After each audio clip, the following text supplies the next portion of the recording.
देवाने केलं महाराज. कोणासाठी केलं? एका भक्तासाठी केलं. आणि हे श्रेष्ठत्व आलं कशानं?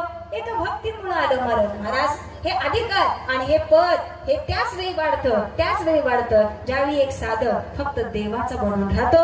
म्हणून मला जाता जाता सांगून जाते, इतकी निष्काम भक्ती करा, देवावर इतकं प्रेम करा. जर देव द्रौपदीसाठी धावून येतो, जर देव मीराबाईसाठी धावून येतो, जर देव जनाईसाठी धावून येतो, जर देव कान्होबाईसाठी धावून येतो, तर तुमच्या आमच्यासाठी का नाही येणार? विठ्ठल.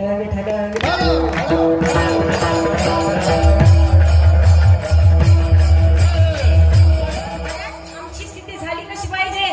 मन बोले बाखण्याला कृष्ण